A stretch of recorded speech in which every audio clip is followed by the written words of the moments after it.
বিশ্ব সাহিত্যের নানান স্বাদের গল্পের শ্রুতি নাট্যরূপ নিবেদন করছে ঘরকুনো।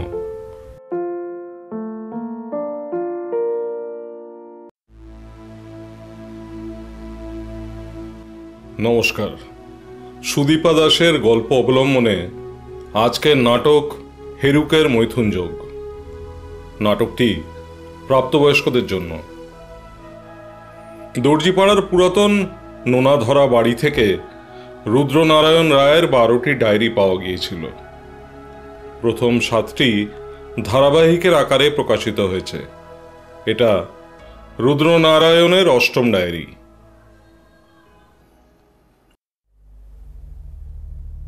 বজ্রযানী তন্ত্রে প্রজ্ঞা, শূন্যতা, ক্রোধের সম্মিলিত রূপ যত, তান্ত্রিক রূপে বজ্রযোগিনীর সহিত গভীর আলিঙ্গনরত।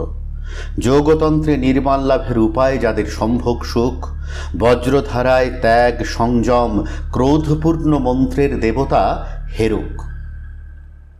1992 সালের 3রা ফেব্রুয়ারি, হাতে আঁকা ছবির মতো শৈল শহর কালিম্পং।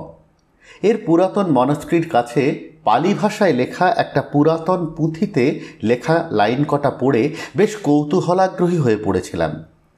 ইতিপূর্বে যদিও নেপালের অভিজ্ঞতা আমার মোটেই সুখকর নয়, তবুও মনকে বজ্রযান তন্ত্রের অমোঘ আকর্ষণ থেকে মুক্ত করতে পারলাম না।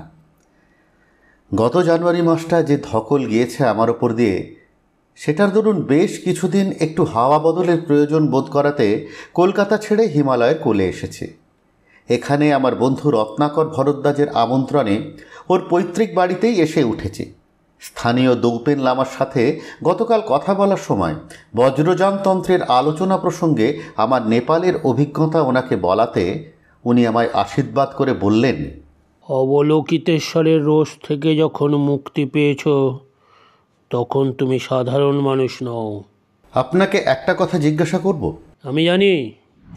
আমি জানি কাল তুমি নরপাড় একটি পুঁথি পড়ছিলে, তাই সে ব্যাপারেই কিছু জানতে চাও তো?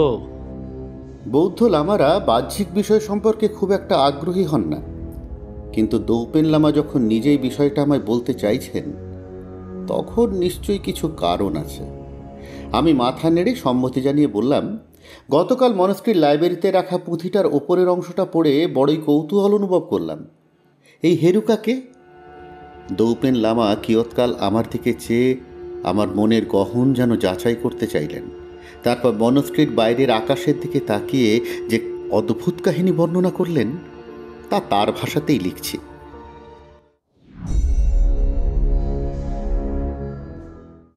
বলে উঠলেন হেরুকম্পা, ওম হেরুকা স্বাহা। বিক্রমশিলা মহাবিহারের গোপন কক্ষে হেরুকম্পা বজ্রযানী বসেছেন একটি বৃহৎ লাল রঙে অঙ্কিত বৃত্তের মধ্যে। সেই বৃত্তের মধ্যে অঙ্কিত একটি পদ্ম ফুলের 32 দলের মূলাধারে একটি মাত্র দ্বীপ কেবল প্রজ্বলিত। চক্রভেদের সম্মুখে যোগমুদ্রায় রত হেরুকম্পা চক্ষু উন্মীলিত করে দেখলেন সময় আসন্ন, তাই আর দেরি করা চলে না। এমন সময় ঝটিকার ন্যায় গুপ্তপথে একজন প্রবেশ করতেই চকিত দৃষ্টিতে তার দিকে তাকিয়ে হেরুকম্পা জিজ্ঞাসা করলেন, ওদিককার খবর কি ডেচেন? মুন্ডিত মস্তকের নেপালি ছেলেটি উৎকণ্ঠিত স্বরে বলে উঠল, প্রভু, কাওয়ালগাঁওয়ে বড় হুলস্থুল পড়ে গিয়েছে। রাজা জয়চন্দ্রের কানেও কথা পৌঁছে গিয়েছে। আমার সাধনার ব্যবস্থা কর ডেচেন। আমি অমিতাভের ধর্মচক্র, নির্বাণ চক্র ও মহাসুখ চক্রের দেবতা অক্ষবের প্রতিনিধি। আজ এই লগ্নে আমি মহাসুখ চক্রের দ্বারা নির্বাণ লাভ করব, তখন আমি হয়ে উঠব হেরুক। ডেচেন নত মস্তকে কক্ষের এক কোণে অপেক্ষা করতে লাগলো হেরুকম্পার পরবর্তী আদেশের। আর কিছুক্ষণ পরেই একটি 16 বর্ষীয় কোমল কিশোরীকে এনে বসালো হেরুকম্পার সামনের আসনে। ডেচে বিদায় গ্রহণ করলে পর হেরুকম্পা সংকুচিত নাবালিকার নিকট উঠে এসে তাকে 2 হাতে সযত্নে তুলে 64 দলের পঙ্কজের প্রতীকের উপর বসিয়ে দিলেন। তখনই অন্ধকারের বুক চিরে একটা শিশুর ক্রন্দন ধ্বনি ভেসে উঠল। এতক্ষণ অন্ধকারে ডেচেনের চোখে পড়েনি, এবার যেন একটু স্খলন লক্ষ্য করা গেল তার মনে। নির্বাণ লাভের পথে কঠোর সাধনা আর পদ্মকোড়কের সম্ভোগ সবই ঠিক ছিল, কিন্তু কিন্তু হেরুকম্পা যে কাহলগাঁওয়ের শিশুদেরও রেয়াত করেনি। ডেচেনের চিন্তার জাল কাটল হেরুকম্পার গভীর কণ্ঠস্বরে। আমার খড়গটি আনয়নের ব্যবস্থা কর। প্রভু, দুধের শিশুটিকে কি? মূর্খ, নির্বাণ লাভের পথ এত মসৃণ নয়। অমিত সুখালোকের বিরাজের জন্য আহুতি প্রদান করতে হয়, জানো না? আর শিশু কপাল ছাড়া কি হেরুকের তৃষ্ণা চরিতার্থ হয়? আগে এই অধমকে ক্ষমা করুন প্রভু হেরুকম্পা।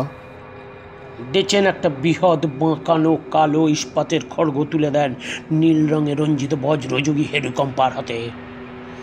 আশা থেকে ডেচেনের বুকটা দুরু দুরু করছিলই, সেটা আবার তার কম্পমান হাতের দিয়ে লক্ষ্য করে হেরুকম্পা ঈষৎ ভ্রু কুঞ্চিত করে হুঙ্কার দিয়ে উঠলেন।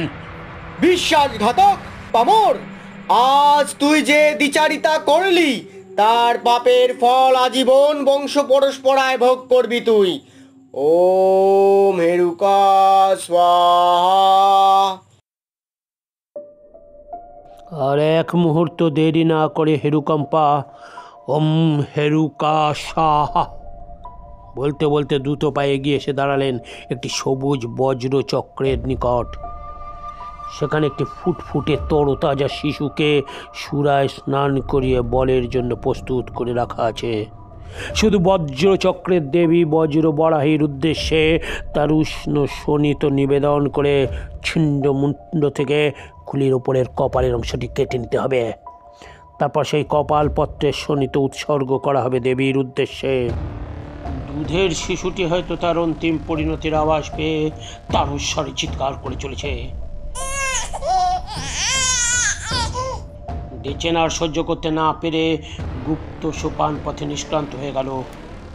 আর তখনই ধপ করে একটা শব্দ, আর কক্ষের মধ্যে অসীম নীরবতার চাদর ছেয়ে গেল।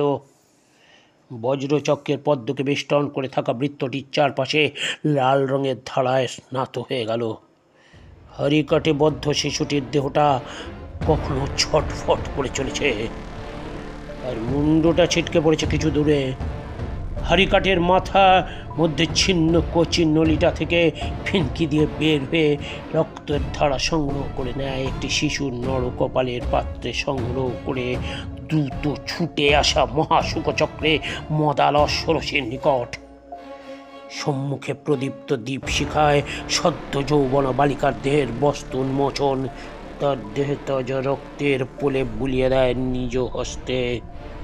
তারপর পুনরায় বলে উঠলেন, ওম হেরুকা স্বাহা।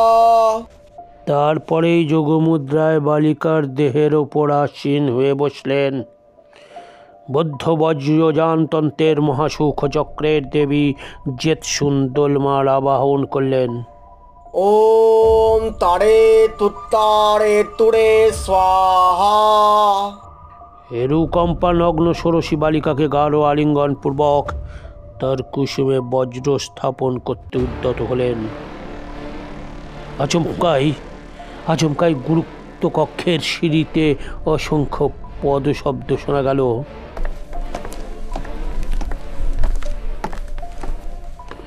হুড়মুড় করে বৌদ্ধ সন্ন্যাসীর দল এসে প্রবেশ করলেন। ক্রোধপূর্ণ দৃষ্টিতে হেরুকম্পা চেয়ে দেখলেন তাদের পথ প্রদর্শনকারী অন্য কেউ নয়, তার এতদিনের সহকারী ডেচেন।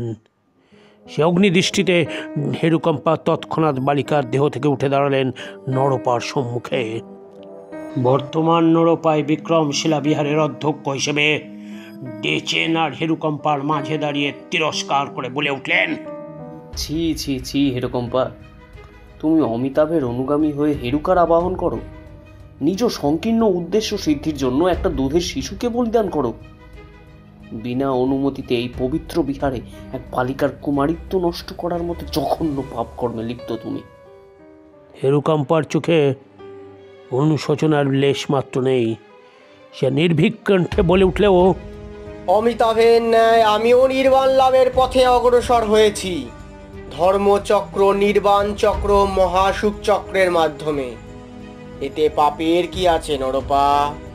রক্তপার উপাসনার পথ কখনোই সিদ্ধার্থের নীতি দ্বারা সমর্থিত হতে পারে না। বিক্রমশিলার মতন মহাবিহার যে পাপ তুমি করেছ, সেহেতু চিরকালের জন্য তোমায় মহাবিহার থেকে বহিষ্কার করা হলো। হেরুকম্পা নত শিরে নরপার আদেশ গ্রহণ করলেন। নিরাভরণ দেহটি একখণ্ড বস্ত্র দ্বারা আচ্ছাদিত করে সোপান অব্দি অগ্রসর হয়ে বক্রদৃষ্টি হেনে ডেচেনের দিকে তাকিয়ে বলে উঠলেন, অক্ষবের মুখের যে গ্রাস তুই আজ নিরিকারি, হেরুকার বজ্র অন্বেষণ করে নেবে তার ভোগ ও কুমারী। প্রতারণার দ্বারা হেরুকার নিকট করলি যে বিষম পাপ, একদিন এই জনপদে নেমে আসবে রক্তপার অভিশাপ। তারপর আর কোনোদিনই হেরুকম্পার কোনো খোঁজ পাওয়া যায়নি। তবে বেশ কিছুদিন ধরেই ডেচেনের আত পচা কাটা মাথাটা পাওয়া গেছিল তিস্তার ধারের জঙ্গলে। কেবল তার কপালের উপরের দিকের অংশটা যেন কারা কেটে নিয়েছিল।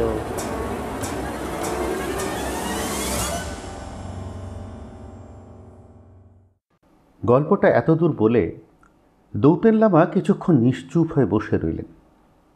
আমার মুখেও বলার মতো ভাষা ছিল না। এই কাহিনী যদি সত্যি হয় তবে বলতে হবে বৌদ্ধ ধর্মের ইতিহাসে এক কলঙ্কিত অধ্যায়।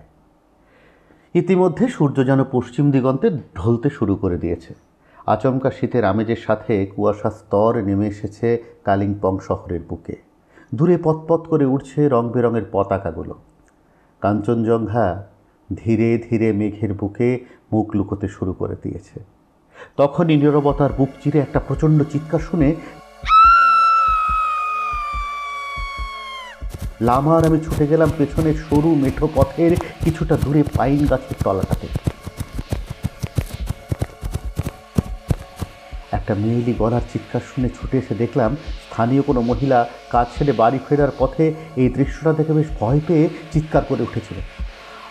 আমার সাথে রত্নাকরের খাস লোক ধার্গেও ছুটে এসেছিল।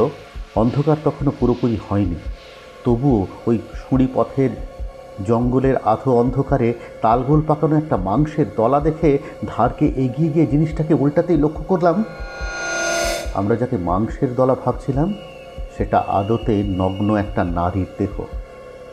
তাতে আর প্রাণ অবশিষ্ট নেই। অতঃপর পুলিশ স্টেশনে খবর পাঠিয়ে লাশ উদ্ধারের ব্যবস্থা করল ধারকে।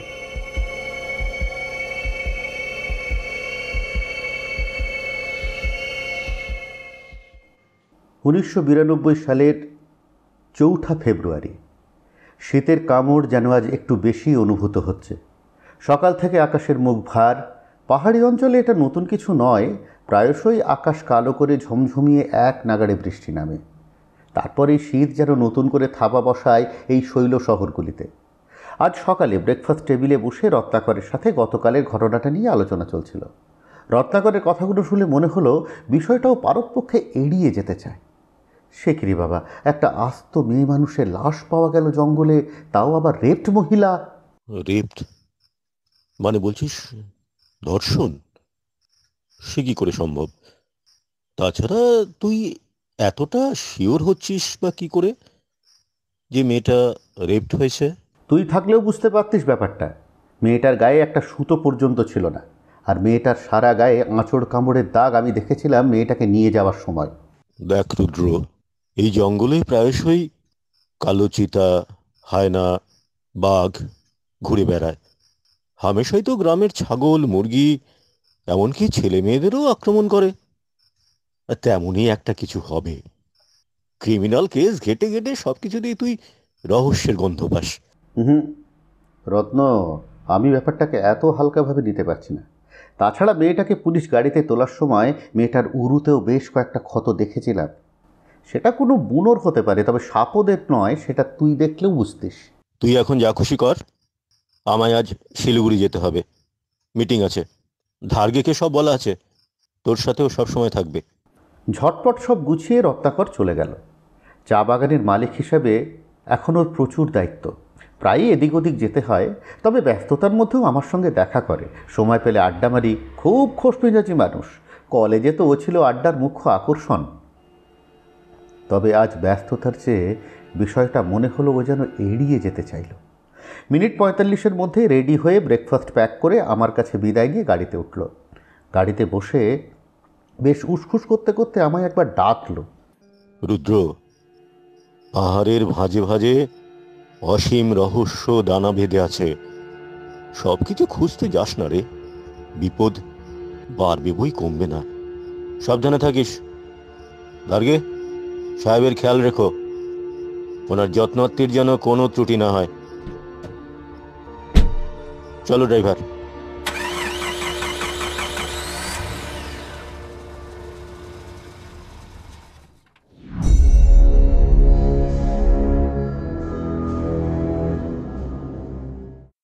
বাংলোতে ফিরে এসেও মনটা বড় খচখচ করছিল, তাই ধার্গেকে নিয়ে লোকাল পুলিশ চৌকির দিকে রওনা হলাম। পুলিশ স্টেশনের অফিসার মিস্টার লোবসাং নোর্গের সাথে আলাপ হলো। নোর্গে ভদ্রলোক আমি রত্নাকর ভরদ্বাজের বন্ধু বলে খাতির করেই থানায় বসিয়ে চা আনতে বললেন। মিস্টার রায়, আপনার কিছু কিছু কীর্তি আমি শুনেছি, তা আপনি কি এখানে মহিলাদের মিসিং কেসটার উপর তদন্ত করতে এসেছেন? মহিলাদের মিসিং কেস মানে? কাল আপনারা যে লাশটা উদ্ধার করেছেন সেটা সাইম লেপচার লাশ, ভালুংপংয়ের গ্রামের মেয়ে। বেশ কয়েকদিন ধরে মিসিং ছিল।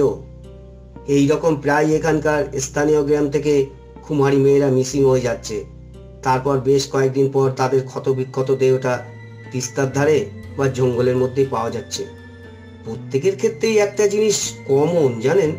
প্রত্যেক ক্ষেত্রে মেয়েগুলো রেপড আর গাঢ় মাদকাসক্ত, তাই তো? আপনি তো জিনিয়াস লোক মশাই, তাহলে সব খোঁজ খবর নিয়েই এসেছেন দেখছি। এ বাবা, একদমই না।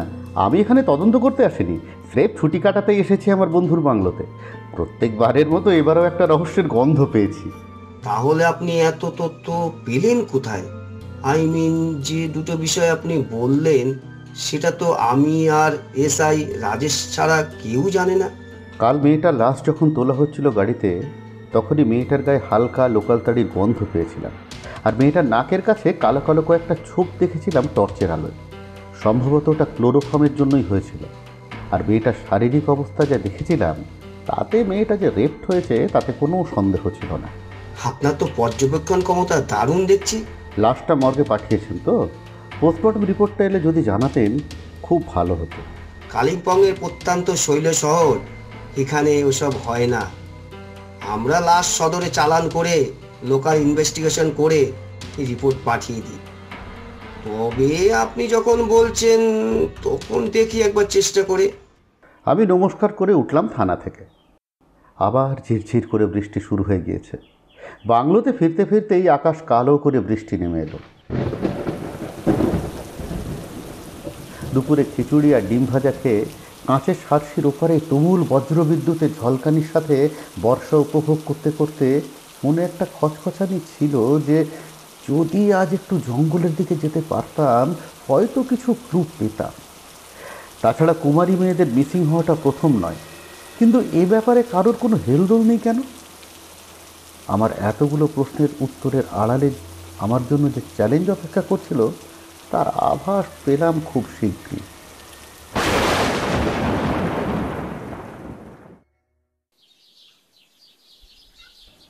উনিশশো 1992 সালের 5ই ফেব্রুয়ারি। আজ সকালের ঘুমটা ভেঙে রৌদ্রোজ্জ্বল দিন দেখে চটপট বেরিয়ে পড়েছি। ধার্গের আসার আগেই আমি একটু বেরিয়ে পড়েছি। যদিও জানতাম কালকের বৃষ্টিতে আর কোনো ক্লুই থাকবে না, তবুও বেরিয়ে পড়লাম। জঙ্গলের পাশ দিয়ে একটা রাস্তা উঠে গেছে যেদিকে, সে পথে কিছুটা এগোলেই পড়ে গেডেন থাপা কলেন মনাস্ট্রি। এই রাস্তাটা একটু মেঠো হলেও মনাস্ট্রির কাছে পাথর বিছানো থাকায় হাঁটতে সুবিধেই হচ্ছে। মনাস্ট্রিতে ঢোকার মুখে একটা বছর 8 ছোট্ট পাহাড়ি ছেলে আমার হাতে একটা চিরকুট দিয়ে মেঠো পথের দিকে চলে গেল। পেছন ঘুরে আর ছেলেটাকে দেখতে পেলাম না। এক জাদু বলে যেন ছেলেটা মনে হলো উবে গিয়েছে, কারণ কাদাটে পথে আমার জুতোর ছাপ ছাড়া আর কোনো ছোট পায়ের ছাপ দেখতে পেলাম না। অথচ এই লম্বা পথটার একদিকে দীর্ঘায়ত খাত আর অন্য পাশে উঁচু পাহাড় ছাড়া কিচ্ছু নেই। চিরকুটটা খুলতেই দেখলাম বজ্রযান তন্ত্রে বজ্র বারাহির সাথে মৈথুনরত দেবতা হেরুক, যার বিমূর্ত নির্বাণ লাভের জন্য নির্দেশ করে সম্ভোগ সুখ। দেবী তারা আর অক্ষেভের চোখে ক্রোধানল ভীষণ। 64 পদ্ম কোরকের মাঝে বজ্র করে সংস্থাপন। সোজা পথে গেদেন লাপা কলিং মঠের দিকে অগ্রসর হচ্ছে। এমন সময় দেখলাম দৌপেন লামা চিন্তিত মুখে মঠের ভেতর থেকে বাইরের দিকে আসছেন। আমি ভোরের অভিবাদন জানিয়ে জিজ্ঞাসা করলাম, আপনাকে এত চিন্তিত দেখাচ্ছে কেন? লামা আমার দিকে একবার তাকিয়ে বলে উঠলেন, অক্ষবের মুখের যে গ্রস তুই নীলিকারি, হেরুকার বজ্র অন্বেষণ করে নেবে তার ভোগ কুমারী। প্রতারণার দ্বারা হেরুকার নিকট করিলে যে বেশন পাপ, এতদিন এই জনপদে নেমে আসবে রক্তপার অভিশাপ। লামার মুখে দুদিন আগে হেরুকম্পার বলা সেই কথাটা শুনে যেন একটা অজানা আশঙ্কায় বুকটা তুরতুর করে উঠল। আমি শুধু বললাম, হেরুকম্পা? রক্তপার অভিশাপ নেমেছে পাহাড়ে, একের পর এক কুমারী নিখোঁজ হয়ে যাচ্ছে। আবার কে নিখোঁজ হলো লামা? আজ ভোর থেকে ওই নিচের গ্রামের মহেশ থাপার বছর 15 মেয়েটি নিখোঁজ। তুমি না নেপালের কাল ভৈরবের অভিশাপ খণ্ডন করে বেঁচে আসতে পেরেছ? তুমি কিছু করতে পারো না এই গরিব বস্তির মেয়েগুলোর জন্য? লামার কথাগুলো আমার মধ্যে যেন পুরাতন রুদ্রনারায়ণকে জাগ্রত করছিল। এত বছর পর হেরুকম্পার অভিশাপ ভুলবে কি করে, সেটাই বোধগম্য হচ্ছে না। আপনি আমায় এই হেরুকা সম্পর্কে কিছু তথ্য দিতে পারবেন? তাহলে আমার এগোতে কিছুটা সুবিধে হতো, এই আর কি।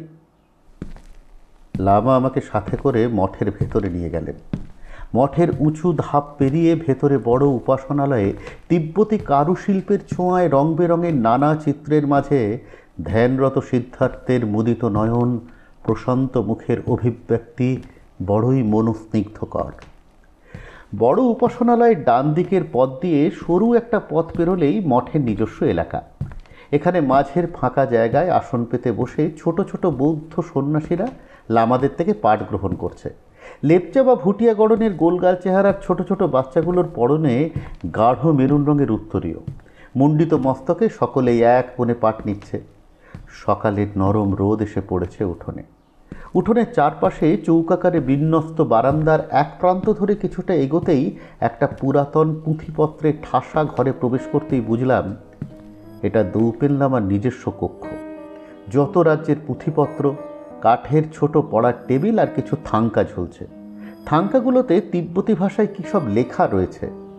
লামা আমায় একটা উলের আসনে বসতে বলে নিজে আমার সামনে পড়ার নিচু টেবিলটার ওপারে গিয়ে একটা পুরনো ঝুরঝুরে হয়ে আসা পালি ভাষায় লেখা পুঁথি বের করে বললেন, এই পুঁথিটা থেকে তুমি হেরুকার ব্যাপারে কিছু তথ্য জানতে পারবে। পুঁথিটা সযত্নে হাতে নিয়ে প্রথম পাতাটা খুলতেই যেন বুকটা ছ্যাঁত করে উঠল একটা ভয়ঙ্কর ছবি দেখে। সাদা কালোতে 6 হাতের এক অক্ষেভের মূর্তি, 4 হাতে ধরা বজ্র, চন্দ্র, রক্তনালিকা আর 1 হাতে রক্তপাত্র, আর বাকি 2 হাতে আলিঙ্গন করে রয়েছেন এক দেবীকে। উভয়ের পদতলে দলিত নরনারীর যুগল মূর্তি, আর উভয়ের মুখে গনগন করছে ক্রোধের অনল। বেশিক্ষণ ছবিটার দিকে তাকানো যায় না, তাই পাতাটা উল্টে দিলাম। দৌপেন লামা বোধহয় আমার মনের কথা বুঝতে পেরেই বললেন, অক্ষবের রসে প্রজ্বলিত রূপ বড়ই ভয়ঙ্কর। রক্ত মৈথুনের ওপর তার উপাসনা করে নির্ভর। হেরুকের আলিঙ্গনে আবদ্ধ দেবী বজ্র বরাহী। হেরুকের ক্ষুধা নিবারণে তাই উৎসর্গ হচ্ছে কুমারী। আমি অবাক চোখে দৌপেন লামার দিকে বেশ কিছুক্ষণ তাকিয়ে জিজ্ঞাসা করলাম, রাজা জয়চন্দ্রের আমলে, মানে লক্ষণ সেনের পূর্বেকার সময়কাল, সেই সময় হেরুকম্পা এই সময় ফিরে আসবেন কি করে? হেরুকম্পার অভিশাপ ফিরে ফিরে আসছে। তুমি কি লক্ষ্য করেছ, প্রতি কুমারীর ক্ষেত্রেই তাদের দেহে রক্তের শুকিয়ে যাওয়া প্রলেপ আর কুমারিত্ব হরণ করা হয়েছে? ধর্ষণের বিষয়টা স্পষ্ট বুঝতে পেরেছি, কিন্তু সারা গায়ে কাদা, মাটি, খড়কুটোর সাথে রক্তের প্রলেপটা ঠিক ধরতে পারিনি। আমি ভেবেছিলাম হয়তো ইচ্ছার বিরুদ্ধে ধর্ষণে কোনো নারী দেহে আঘাত লেগে রক্তপাত হতেই পারে, তেমনই কিছু। বিপদ, বিপদ, মহা বিপদ ঘনিয়ে আসছে কালিম্পং শহরের পর। পুলিশ এ ব্যাপারে খুব একটা মাথা ঘামাতে ইচ্ছুক নয়, তাই যা করার আমাকেই করতে হবে। আমাদের কথার মাঝেই বাইরে একটা হৈহট্টগোল আর পুরুষের গলা রোদন শুনে বাইরে এসে দেখে একজন স্থানীয় দেহাতি গরিব লোক, মুখে তার গোর্খাদের ছাপ স্পষ্ট, পরনে সাদামাটা মলিন প্যান্ট, ঢোলা ফতুয়ার ওপর মলিন শাল গায়ে দিয়ে এসে খুব কান্নাকাটি করছে। দুপেন আমাকে দেখে ছুটে এসে তার পায়ের ওপর পড়ে দুটো পা ধরে কাঁদতে কাঁদতে বলতে লাগলো, লামা, আপনি তো সর্বজ্ঞানী, দয়া করে আমার মেয়েটাকে খুঁজে দিন। মা মরা মেয়ে ছাড়া বুড়ো বাপটা যে মরেই যাবে। মহেশ, মহেশ, তুমি এত ভেঙে পড়ো না, সিদ্ধার্থের ওপর ভরসা রাখো, তোমার মেয়ের রক্ষা তিনিই করবেন। এই তবে মহেশ থাপা, যার মেয়ে ভোর থেকে নিখোঁজ, সারাক্ষণ কেঁদে কেঁদে চোখ মুখ ফুলিয়ে ফেলেছে। আমি লামার দিকে এগিয়ে লোকটার কাঁধে হাত রেখে বললাম, আমি রুদ্রনারায়ণ রায়, তুমি যদি আমায় একটু সাহায্য করো তবে আমি হয়তো তোমার মেয়েকে খুঁজে দিতে পারি। আমার কথা শুনে লোকটা যেন হাতে চাঁদ পেল, চোখ মুছছে, হাত জোড় করে বলল, বাবুজি, আপনি আমার কমলিকে খুঁজে দিলে চিরকাল আমি আপনার কাছে কৃতজ্ঞ থাকব। মহেশ, তোমার মেয়ে মানে কমলিকে শেষবার তুমি কখন দেখেছিলে? কাল সন্ধে থেকেই বেশ বৃষ্টি শুরু হওয়ায় কমলি কাছ থেকে জলদি ফিরে এসে রান্না বসায়, বাপ মেয়েতে জলদি খেয়ে ঘুমোতে যাই। ওই শেষ দেখা আমার কমলির সাথে। তুমি নিশ্চিত কোনো প্রেম ট্রেমের ব্যাপার নেই তো এতে? না বাবুজি, কমলি আমার এমন মেয়ে নয়। তাছাড়া ছোট্টবেলাতেই পাশের গাঁয়ের অমল গুরুঙের সাথে ওর বিয়ে ঠিক করাই আছে। সামনের পূর্ণিমায় তো ওদের 4 হাত এক করে দেওয়ার কথা। কমলিও তো অমলকে বেশ পছন্দ করত। তুমি কখন জানতে পারলে যে কমলি আর ঘরে নেই? আমরা গাঁয়ের মানুষ, ভোরে ওঠা অভ্যাস। ভোরে উঠে দেখি অন্য দিনের মতন কমলি উনুন ধরায়নি। ভাবলাম শরীর খারাপ। ঘরে গিয়ে দেখি কমলি ঘরে নেই। জঙ্গলের আশেপাশে বস্তিতে বিস্তর খোঁজাখুঁজি করেও কমলিকে দেখা পেলাম না। আমার কমলিকে ওই শয়তান। বলতে বলতেই মহেশ পুনরায় কাঁদতে শুরু করে দিল। আমার মনে কেমন একটা জেদ চেপে গেল।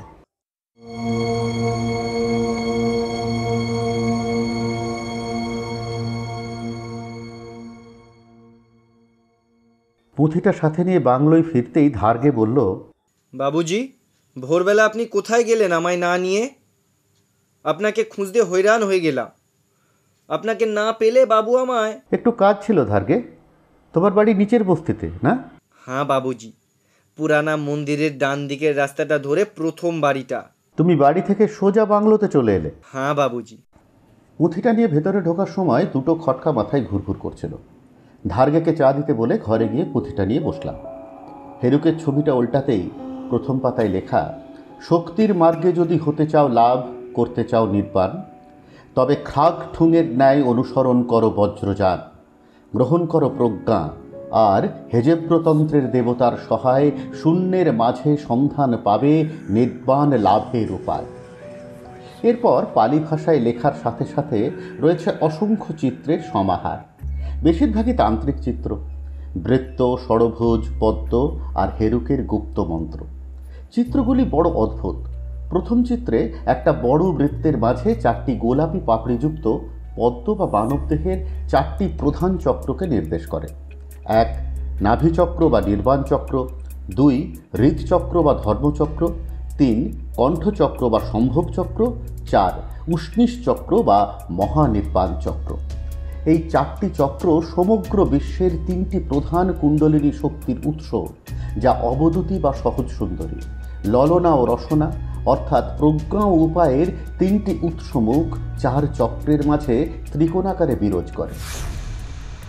গত 2 দিন এইসব ঘটনার আগে কালিম্পং শহর থেকে 3 কিলোমিটার দক্ষিণ পূর্বে ডুরপিং পাহাড়ের গায়ে জ্যাক ঢোপ পালরিক ফোডাং মনস্ট্রিতে ঘুরতে গিয়ে এই রকম লাল রঙের এই ধরনের চিত্র দেখেছিলাম।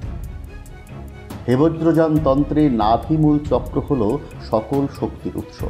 এই পুঁথি অনুসারে হেরুকের আবহমানের জন্য সর্বপ্রথম নাভিচক্রের সাধনা আবশ্যক। মাথার মধ্যে বিদ্যুতের ন্যায় একটা চিন্তার অনুরণন ঘটল। খাগঠুং হল হেরুকের তিব্বতী নাম। তার উপাসনার জন্য প্রজ্ঞার জাগরণ আবশ্যক, আর প্রজ্ঞা মানে নারী, আর নারী মানে নির্বাণ লাভের উপায়। তবে কি নামার কথাই ঠিক? গ্রাম থেকে একের পর এক কুমারী নিখোঁজ হয়ে চলেছে, এই দীর্পানের উপায়ন্তরের অভিপ্রায়। ধার্গাকে বললাম, এখনই গাড়ি বের করো, আমরা দূরবীন পাহাড়ের মনস্ট্রিতে যাব।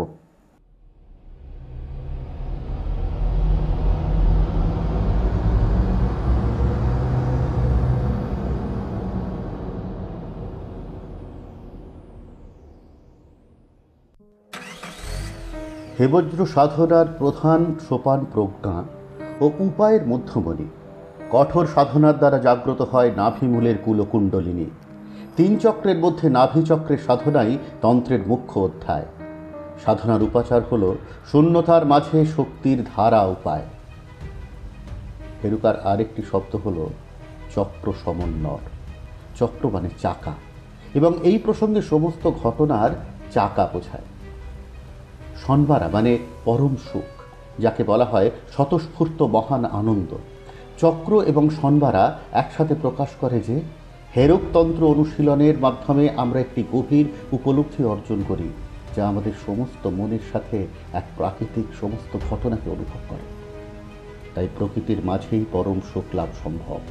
তাই চক্রের নাভিমূলকে প্রথমেই জাগ্রত করতে প্রয়োজন 4 মণ্ডল: নাভি, হৃদ, গ্রীবা ও উষ্ণীষ। এর কেন্দ্রীয় সাধনা। তার জন্য চতুর্মুখী অক্ষভের শক্তি ঊর্ধ্বমুখী হয়।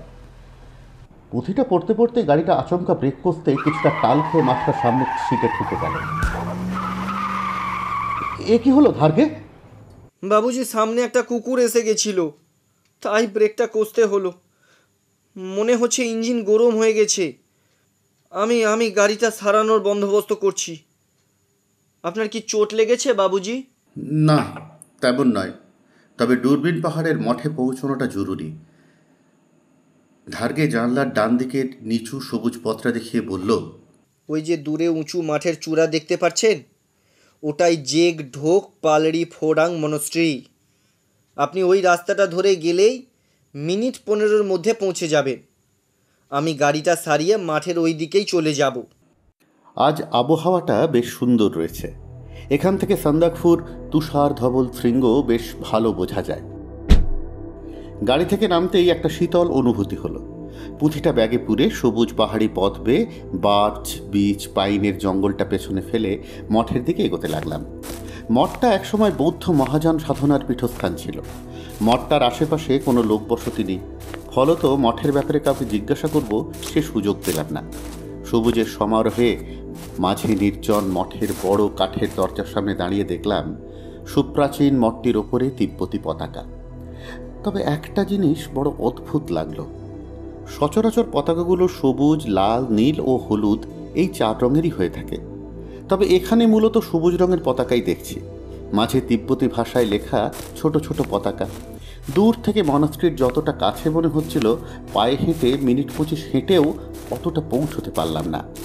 দূরবীন পাহাড়ের নিচের সোপান চাষের ভূমিগুলো আর নীল আকাশে সাদা পেঁজা তুলোর মতো সিরাস মেঘের খেলা দেখতে ভালোই লাগে, তবে সে উপভোগ করার মতো মন আমার ছিল না। মহেশ থাপার মেয়ে কমলিকে যত শীঘ্র সম্ভব খুঁজে বের করতে না পারলে হয়তো নিরীহ মেয়েটাও শেষে। ভাবতেই জোরে পা চালিয়ে মনাস্ট্রির কাছে যখন পৌঁছালাম, তখন ঘড়িতে প্রায় 2:30 বেজে গিয়েছে। পরপর কতকগুলো বৌদ্ধ স্তূপের পাশ দিয়ে গিয়ে তিব্বতী উপাসনা ঘণ্টা দেখতে পেলাম। একটা লোহার দণ্ডের ওপর তামা বা লোহায় খোদাই করা পালি ভাষায় বৌদ্ধ মন্ত্রের রোলার বিশেষ। মূল মঠে প্রবেশ করতেই নিস্তব্ধতাটা যেন আমায় গ্রাস করতে লাগলো। একা এই মঠে বেশ ভয়ই করছিল। জুতোটা বাইরে খুলে ভেতরে কাঠের মেঝেতে পা রাখতেই সামনে চোখে পড়ল অবলোকিতেশ্বরের নীল অবয়ব। 4 হাতের, 1 হাতে পদ্ম ও অঙ্কুশ, 1 হাতে রক্তনলিকা, অন্য হাতে বিশেষ মুদ্রা। নৃত্যরত এই মূর্তির সাথে হিমযান বৌদ্ধ ধর্মের সাদৃশ্য প্রায় নেই বললেই চলে।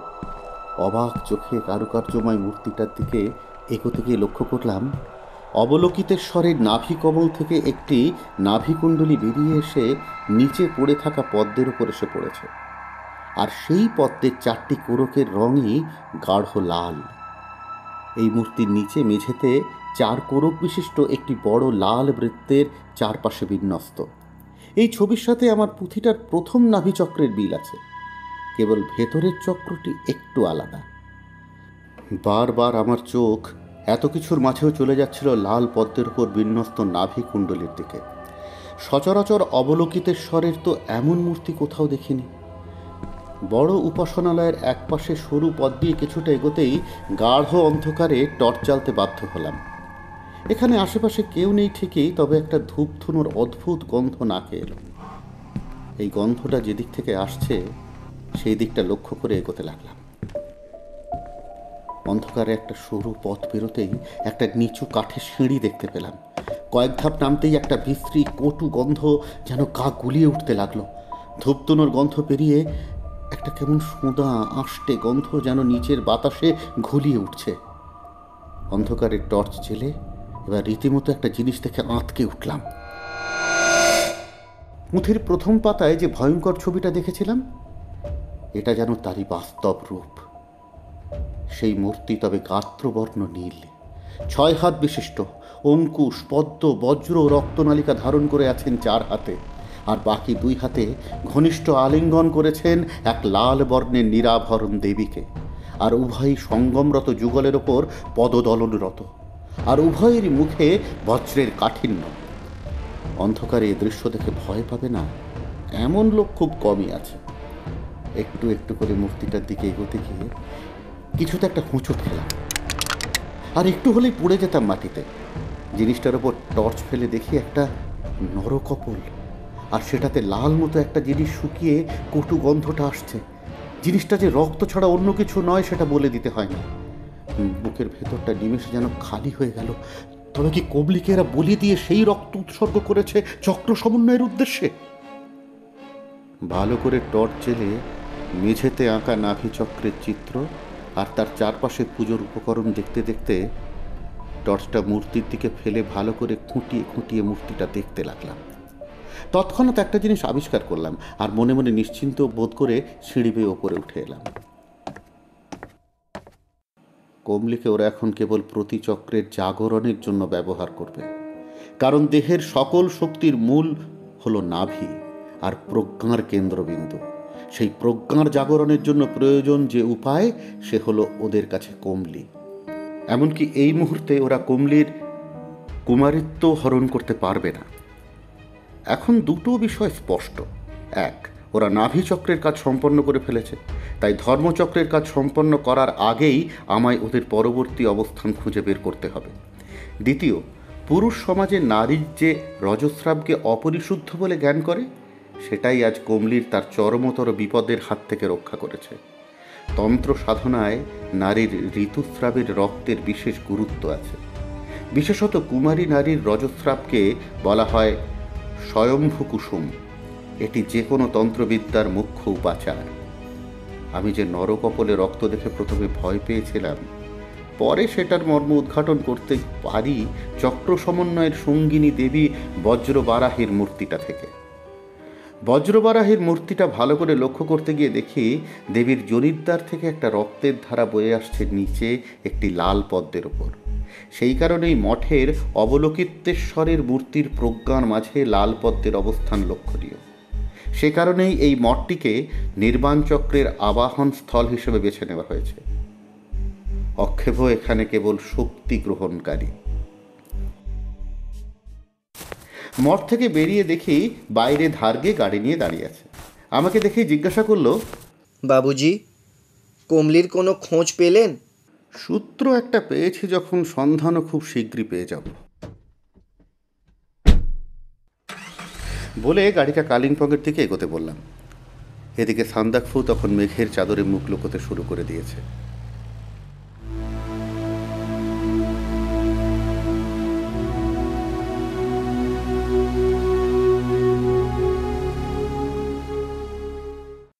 আমি বাংলোয় ঢোকার আগেই গাড়ি থেকে নেমে সোজা চলে এলাম কমলিদের বাড়িতে।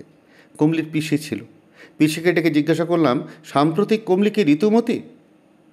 পিসি একটু বিব্রত হয়েই বললেন, হ্যাঁ, এই তো গতকাল থেকেই মেয়েটা সবে। আমার যা জানার জানা হয়ে গিয়েছিল। এবার সূর্যাস্তের সময় ফেরার পথ ধরে এগোতে এগোতে ভাবছিলাম, হাতে তবু 2 দিন সময় পাওয়া গেল। এমন সময় মাথার পেছনে একটা আঘাত পেয়ে পেছনে ঘোরার আগেই দ্বিতীয় আঘাতটা আসে সামনে থেকে সরাসরি আমার পায়ের ওপর। জঙ্গলের উতরায়ের পথে মাটিতে হাঁটু মুড়ে বসে মাথার পেছনে হাত দিয়ে বুঝতে পারি ফেটে রক্তপাত হচ্ছে, আর শরীরে ওঠার বল নেই, তাই ঘাসের সবুজ চাদরের উপর জ্ঞান হারিয়ে পড়ে গেলাম।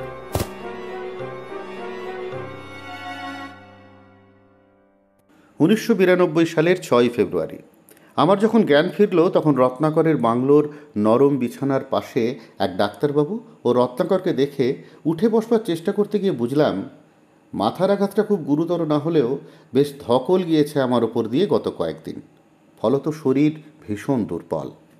আপনার একটু বিশ্রাম প্রয়োজন, প্রেসক্রিপশনের ওষুধগুলো খান। আমি ও বেলা একবার এসে দেখে যাব। ধারকে ডাক্তারবাবুকে এগিয়ে দিতে গেলে রত্নাকর বলল, কি ভয় না পাই দিয়েছিলি বলতো রুদ্র? অচেনা অজানা জায়গা, কত বিপদ আপদ হতে পারতো তোর কোনো ধারণা আছে? কি ভাগ্যিস আজ রাতে ফিরে এসেছিলাম। জঙ্গলে পাশ দিয়ে গাড়িটা পাস করার সময় দেখি ধারগেও গাড়ি নিয়ে তোকে খুঁজতে বেরিয়েছে। দুজনে প্রচুর খুঁজে কমলেদের বাড়ি অবধি চলে গিয়েছিলাম। ফেরার পথে জঙ্গলের পাইন গাছটার কাছে তোকে মুখ থুবড়ে পড়ে থাকতে দেখে বিশ্বাস কর ভীষণ ভয় পেয়ে গিয়েছিলাম রে। কি করব বল, মেয়েগুলোর বিপদের কথা শুনে নিজেকে আটকাতে পারলাম না। তুই এখনো বেশ দুর্বল, বিশ্রাম নে এখন, বিকেলে তোর কথা সব শুনবো।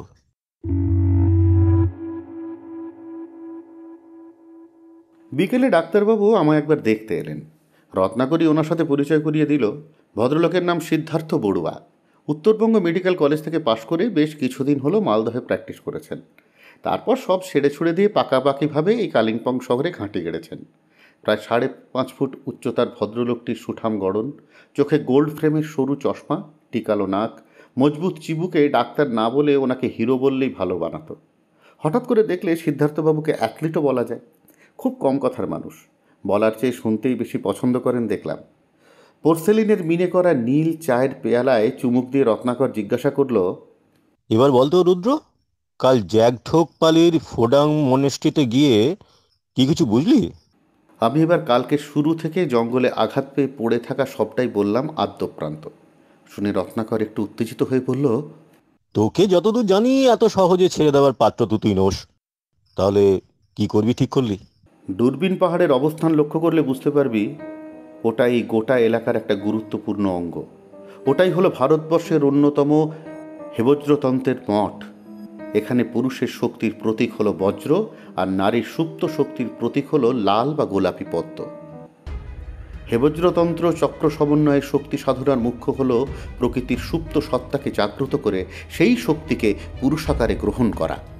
মানে তুই বলতে চাইছিস হিন্দু ধর্মে যেমন কুণ্ডলিনী শক্তির জাগরণ বা বৌদ্ধতন্ত্রে যে মানব দেহচক্রের শক্তির জাগরণের কথা বলা হয়েছে, সেখানে পুরুষের শক্তি হলো গৌণ আর নারী হলো শক্তির আধার।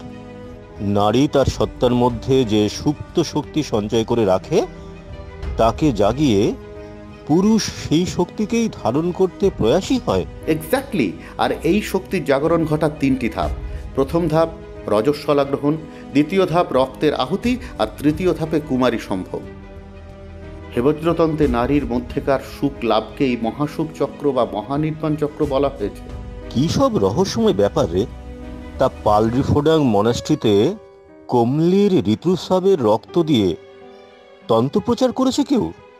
ওহ, ভাবতেই কেমন যেন বমি বমি পাচ্ছে রে।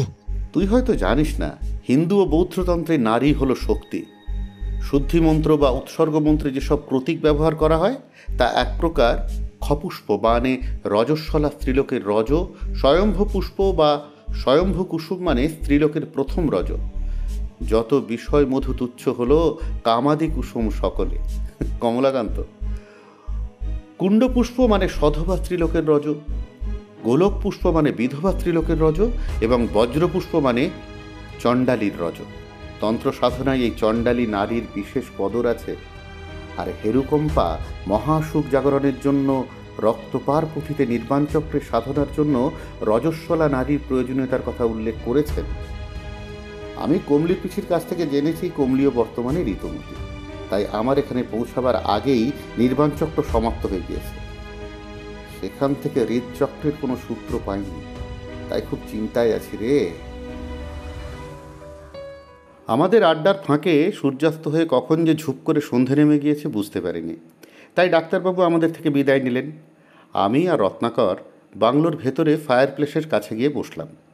আমি দৌপেন লামার পুঁথিটা ঘাঁটতে ঘাঁটতে এক জায়গায় লক্ষ্য করলাম, দ্বাদশ পাপড়িযুক্ত বৃত্তের মাঝে ত্রিভুজের ষড়কোণ, প্রতিকোণের প্রতিনিধিত্ব করে শূন্যকার পবন। সুপ্ত শক্তির জাগরণের জন্য প্রয়োজন সাম্বর, পরম সত্তার বিলনোৎসুক চতুর্ভুজা বজ্রধর। রত্নাকর, এখানে আশেপাশে কোনো মনস্ট্রি আছে রে? রত্নাকর একটা বই পড়ছিল, আমার কথা শুনে বলল, এখানে গেদেন মঠ আর টংসা গুম্ফা নামে দুটো মঠ আছে। কাল সকালে চল, দুটোই ঘুরে আসি। হাতে বেশি সময় নেই রে রত্ন, কাল কমলির ঋতুস্রাবের অন্তিম দিন। কালই ওকে দিয়ে হৃদচক্রের সাধনা করা হবে, সেদিন ওর দৈহিক শক্তির জাগরণ ঘটানো হবে। মানে তুই কি ভাবছিস, কোনো মনাস্ট্রিতে এই সাধনা করা হবে? হেবজ্রতন্ত্রে দৈহিক শক্তির মুক্তি বা প্রকৃতির সত্তা জাগরণ কিন্তু কোনো বদ্ধস্থানে হয় না। হৃদচক্রের দেবতা হলো শূন্য, মানে অনন্ত প্রকৃতি। সান্যবারা তিব্বতীয় বৌদ্ধ ধর্মের শর্ম স্কুলের অন্যতম প্রধান জিদম বা ধ্যানমগ্ন দেবতা। সান্যবারাকে সাধারণত একটি নীল রঙের দেহ, 4টি মুখ এবং 12টি বাহু দিয়ে চিত্রিত করা হয়, এবং ইয়াব বা ইউমতে বুদ্ধি ডাকিনী বজবারাহীকে জড়িয়ে ধরে। দেবতাদের অন্যান্য রূপগুলিও বিভিন্ন সংখ্যক অঙ্গ এবং বৈশিষ্ট্যগুলির সাথে পরিচিত, যেমন দুটি সশস্ত্র সংস্করণ। তাই মনস্ট্রিগুলোতে একবার ঘুরে এলে মন্দ হয় না, কি বলিস রত্ন?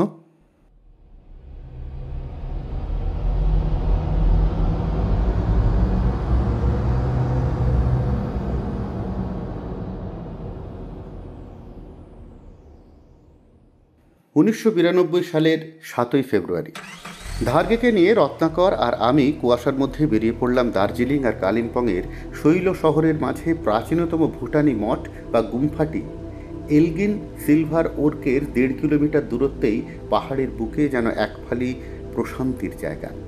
আজ সকাল থেকেই আবহাওয়া প্রতিকূল, ধারগে আমাদের এত দূরে আসতে নিষেধই করছিল। টংসা গুম্ফা মহাযান বৌদ্ধ লামাদের সাধনপীঠ। এখানে শান্ত নিরিবিলি মনোরম পরিবেশে মনটা যেন শান্ত হয়ে যায়। এখানে লামা রত্নাকরকে ভালো করেই চেনে দেখলাম। লামাকে আমি কালিম্পং আর রহস্যময়ী কুমারীদের নিখোঁজের ঘটনাটা বলতেই মুহূর্তে ওনার মুখ ফ্যাকাশে বর্ণ ধারণ করল। তিনি বললেন, তিনি ফিরে এসেছেন।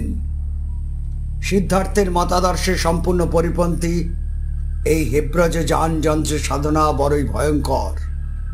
অবিলম্বে তাকে প্রতিরোধের ব্যবস্থা করো। গত সপ্তাহের ত্রাসস্পর্শ স্থিতিতে হেরুকা জেগে ওঠার সম্ভাবনা প্রবল।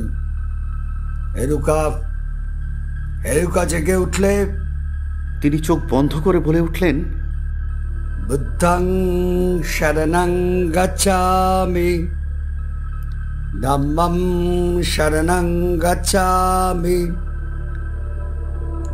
সংঘং শরণং গচ্ছামি। আমি অনুনয় সুরে বললাম, আমার সামনে ঘোর অন্ধকার, তমসার মাঝে দিশা খুঁজে পাচ্ছি না, আমায় পথ দেখান দয়া করে। লামা বললেন, নীল গাচ্ছবর্ণ, কেশের মুকুট, মস্তকে শ্রীনয়নের সমাহার, সর্পহার, ব্যাঘ্রচর্মের কোটি বসন, ব্যাঘ্রমুণ্ড হাঁটুতে তার কার্যকারিতার প্রতীক। তাঁর মুখবয়বে ক্রোধের অভিব্যক্তি, এক হাতে লাসো আর অন্য হাতে বিজয়ের বজ্র শক্তি। এটুকু বলেই লামা ধ্যানমগ্ন হলেন। আমি অন্ধকারের মাঝে পড়লাম জটিল ধাঁধায়। যে ভৈরব মূর্তির বর্ণনা লামা দিলেন তিনি শূন্যতার প্রতীক। বৌদ্ধ বজ্রযান তন্ত্রে তাকে বজ্রপাণীও বলা হয়ে থাকে। এদিকে বেলা বাড়ছে, আরও কয়েকটা মসজিদে যেতে হবে, তাই 3 জনে গাড়িতে উঠে পড়লাম। গান্ধী রোড ছাড়িয়ে যাবার পথে কুয়াশা যেন একটু একটু করে কাটতে লাগলো।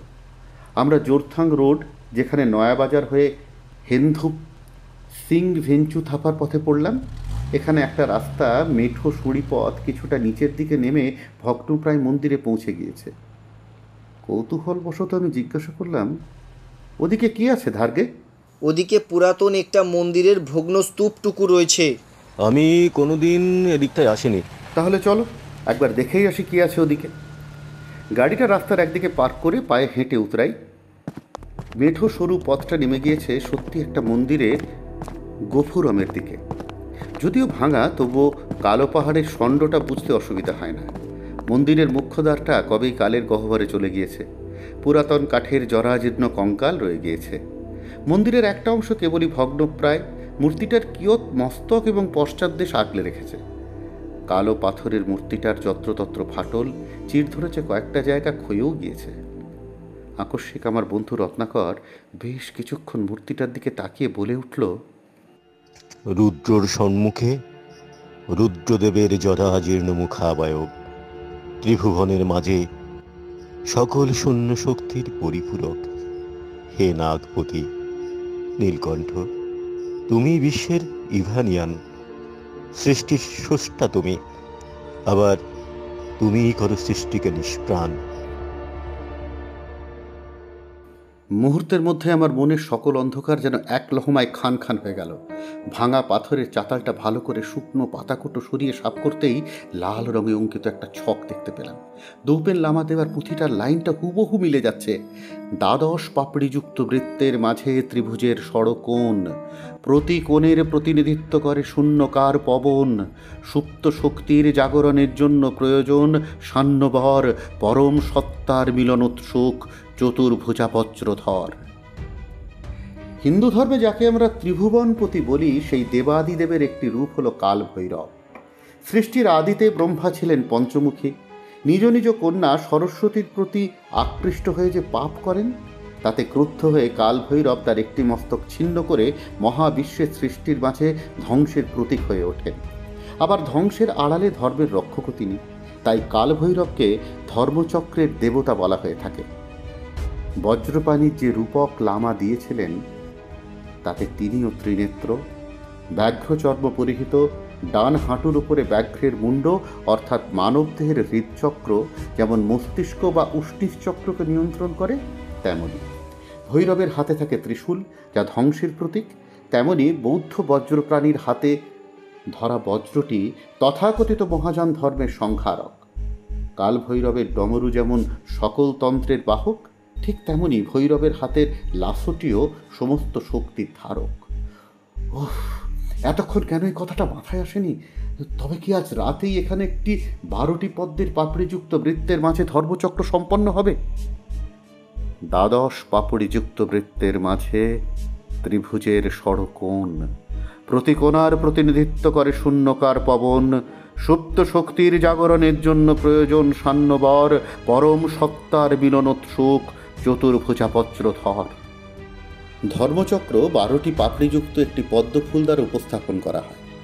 ভিতরে দুটি ত্রিভুজের সংযোগস্থলে একটি ধোঁয়াটে অঞ্চল রয়েছে, যা একটি শতকোণা তৈরি করে। শতকোণা হিন্দু যন্ত্রে ব্যবহৃত একটি প্রতীক, যা নারী পুরুষের মিলনের প্রতিনিধিত্ব করে। বিশেষভাবে এটি পুরুষ এবং প্রকৃতিকে প্রতিনিধিত্ব করার জন্য বোঝানো হয়েছে। এই এলাকার দেবতা হলেন বায়ু, যিনি ধোঁয়ার মতো এবং 4 বাহু বিশিষ্ট কুশা ধারণ করে। তন্ত্রের রহস্যময় এবং অস্পষ্ট অধ্যায়গুলি বেশিরভাগই মণ্ডলের উৎপাদন। এর মধ্যে সঞ্চালিত অভিষেক অনুষ্ঠানের মতো আচারের বিবরণ, সেই সাথে হোম, অগ্নি, বলি, মন্ত্রের সাথে মন্ত্রমুগ্ধের মতো অন্যান্য আচার অনুষ্ঠানগুলির উপর দৃষ্টি নিবদ্ধ করে। তাছাড়া অনেক তন্ত্রের মতো এটি একটি আচার অনুষ্ঠানের জন্য প্রয়োজনীয় তথ্য বাদ দেয়। একটি বিস্তৃত স্কিমের মাধ্যমে কোড, সেখানে স্বরবর্ণ এবং ব্যঞ্জনবর্ণ উভয়ের সংখ্যার দ্বারা কোড করা হয়। এখন তাহলে কি আগে পুলিশে খবর দিবি? বাবুজি, আমি এখানে বরং পাহারা দিই, আপনারা পুলিশ চৌকিতে যান। লোকগুলি খুবই ভয়ঙ্কর ধারকে, তোমাকে এখানে একা ফেলে যেতে মন চাইছে না। তবে রত্ন না গেলে এখানকার পুলিশ আমাকে বিশেষ পাত্তা দেবে না। আমি রত্নকে নিয়ে জিপ গাড়িটা নিয়ে যখন বের হলাম, তখন ঘড়িতে প্রায় 2:30 বাজে। এখান থেকে পুলিশ চৌকিটা ঘণ্টাখানেক দূরত্বে, মূল শহরের ঋষি রোডের দিকে। ধারকে যদিও এলাকার লোক, তবুও মনের ভেতরটা খচখচ করছিল। গাড়ি নিয়ে যখন পুলিশ চৌকিতে পৌঁছালাম, তখন প্রায় 3:45 বেজে গিয়েছে। গুটি কত খাবিলদার ছাড়া কেউ নেই। রত্ন এখানে সুপরিচিত হওয়ায় লোবসাং নোর্গের কোয়ার্টারে একজন খবর দিতে ছুটল। তিনিও প্রস্তুত হয়ে যখন এলেন তখন তাকে সবটা বুঝিয়ে বলতেও বেশ কিছুটা সময় লাগলো। প্রায় 5:30 নাগাদ কালিম্পং পুলিশ স্টেশন থেকে পুলিশের জিপে রওনা দিলাম। কুয়াশার সাথে সাথে অন্ধকার নামতে শুরু করে দিয়েছে। একজন দক্ষ পাহাড়ি হাবিলদার গাড়ি চালিয়ে সেই ভগ্নস্তূপের কাছে গাড়িটা রাখলো। আমরা সবাই নামতে শুরু করলাম মিঠো পথটা বেয়ে। রত্ন আর আমি ধার্গেকে হাঁক দিতে শুরু করলাম। আমাদের ডাক শুনে ধার্গে অদ্ভুতভাবে আমাদের দিকে এগিয়ে আসতে লাগলো। আমি যদি ওকে ধরে না ফেলতাম নিক্ষাত হুমড়ি খেয়ে পড়ে যেত। ধার্গের মতো মজবুত ছেলেটা আমার গায়ের উপর টলে পড়তে আমি বুঝতে পারলাম কিছু একটা ঘটেছে। আমি হাতড়ে ওর ঘাড়ের কাছে একটা সরু কাঠের কঞ্চির মতো কি একটা বিঁধে আছে। সেটাকে টেনে বের করতেই একজন হাবিলদার বলে উঠল, আরে এ তো বিস্তির। ধার্গের ক্ষতস্থানে হাত দিয়ে ভিজে ভিজে ঠেকায় বুঝলাম রক্তক্ষরণ হচ্ছে। নাকের কাছে হাত দিয়ে দেখলাম শ্বাস পড়ছে। ওকে ধরে গাড়িতে বসানোর জন্য একজন হাবিলদার এগোতেই অস্ফুট একটা শব্দ করে ঘাড়ের কাছটা চেপে ধরে মাটিতে বসে পড়ল। এরপর দ্বিতীয় এবং তৃতীয় হাবিলদার মাটিতে টলে পড়তেই রত্নের টর্চের আঘাতে দেখলাম লোকসান ততক্ষণে রিভলভার বের করে একটা ব্ল্যাঙ্ক ফায়ার করে চারিদিকে সতর্ক দৃষ্টিতে রিভলভার উঁচিয়ে ধরল। পরিস্থিতি প্রতিকূল, তাই এখানে বেশিক্ষণ থাকা ঠিক নয়। আমরা 3টে প্রাণী কী কষ্টে 4 জনকে গাড়িতে তুলেছি তা বোঝাতে পারবো না। এখান থেকে সদর হাসপাতাল নিয়ে যেতে গেলে ওদের আর বাঁচানো যাবে না। তাই জিপ নিয়ে সোজা গিয়ে উঠলাম ডাক্তার সিদ্ধার্থ বড়ুয়ার বাড়ির সামনে। কালিম্পং শহর থেকে বেশ কিছুটা উত্তরে দূরবীন পাহাড়ের দিকে রাস্তাটা যেখান দিকে গিয়েছে তার বিপরীতে নিচু রাস্তাটার কাছেই কাঠের দোতলা বাড়িটা অন্ধকারে ভূত বাংলো মনে হয়। আমাদের 3 জনকে একসাথে দেখে প্রথমে ডাক্তারবাবু একটু ঘাবড়ে গিয়েছিলেন, বিশেষত ইন্সপেক্টর নুরগেকে দেখে। ওনাকে সংক্ষেপে যতটা বোঝানো সম্ভব বুঝিয়ে 4 জন অচেতন লোককে ওনার ডাইনিংয়ে শোয়ানো হলো কোনো ক্রমে। ওদের 4 জনকে পরীক্ষা করে বললেন, কোনো বিষ জাতীয় জিনিস হলে এতক্ষণে এরা প্রাণ হারাতো। মনে হয় অচেতন করার জন্য কোনো ওষুধ প্রয়োগ করা হয়েছে, তবে সেটা কি এই মুহূর্তে জানা সম্ভব না।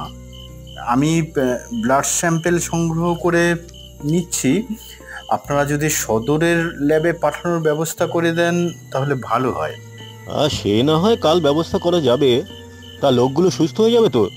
আমার অনুমান নেহাত ভুল নয়, কারণ ধার্গেকে তীরটা ছোড়া হয়েছে তাও ধরো তোমাদের বয়ান অনুসারে 6:30 কি 7টা নাগাদ। আর এখন ঘড়িতে প্রায় 8:20। 20 তীর হলে 2 ঘন্টার মতো কি পেশেন্ট বেঁচে থাকতে পারতো? চিন্তা করো না, প্রত্যেকেই টিটেনাস ইঞ্জেকশন দিয়ে দিয়েছি, প্রত্যেকেরই ঘাড়ের ক্ষত ড্রেসিং করে দিয়েছি। এবার আমাকে একটু অনুমতি দিতে হবে। এত রাতে কোথায় যাবে হে ডাক্তার? আসলে হয়েছে কি, আমার এক রিলেটিভ এসেছেন কার্শিয়াংয়ের গেস্ট হাউসে।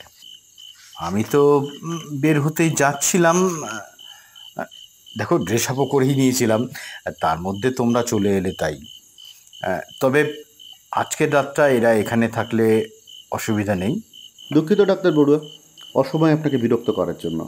তাহলে একটা কাজ করি, মিস্টার ভরদ্বাজ আর মিস্টার রায়কে বাংলোতে নামিয়ে দিয়ে আমি বেরিয়ে যাই।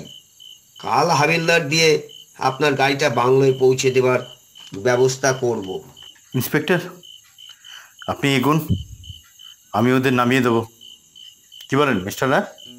আমি সে সময় একটা জিনিস লক্ষ্য করছিলাম খুব মন দিয়ে, তাই ডাক্তার বড়ুয়ার কথাগুলো ঠিক কানে যাচ্ছিল না।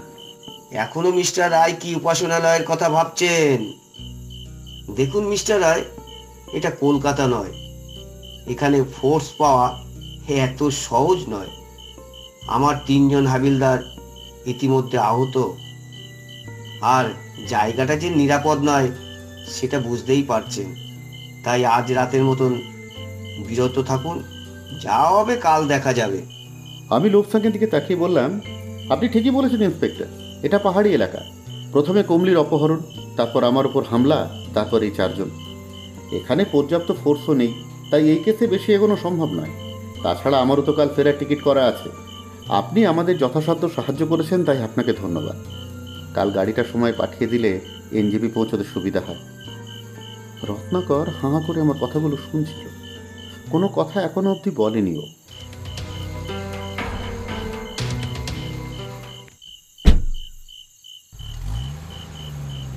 ডাক্তার বড়ুয়া আমাদের নামেই চলে গেল। ধার্গেকে আমরা সাথে করে নিয়ে এলাম বাংলোতে। ফ্রেশ হয়ে রত্নাকর কফিতে চুমুক দিয়ে জিজ্ঞাসা করলো, তুই কি সত্যি সত্যি কাল চলে যাবি? এদের গ্যাংটা খুব ধুরন্ধর, এদের চর সর্বত্র ছড়িয়ে আছে রে রত্ন। আজ আমার বোকামির জন্য 4-4টে লোকের জীবন সংকটে পড়ল। এদের সাথে সরাসরি লড়াই করা সম্ভব নয়, তাই অন্য পদ্ধতিতে খেলাটা শুরু করতে হবে। আমি কি শিলিগুড়ির ডিজির সঙ্গে কথা বলবো? কাল তুই আমায় এনজিপি রেল স্টেশনে ছাড়তে যাবি, তারপর কি করতে হবে তোকে সব বলে দেবো। তবে জেনে রাখ, আজ ওরা যেটা করলো তার শেষ দেখে আমি ছাড়ব। পৃথিবীতে যখনই গড়ে ওঠে অশুভ শক্তির আবাস, কাল ভৈরব আবির্ভূত হন করতে পাপের বিনাশ।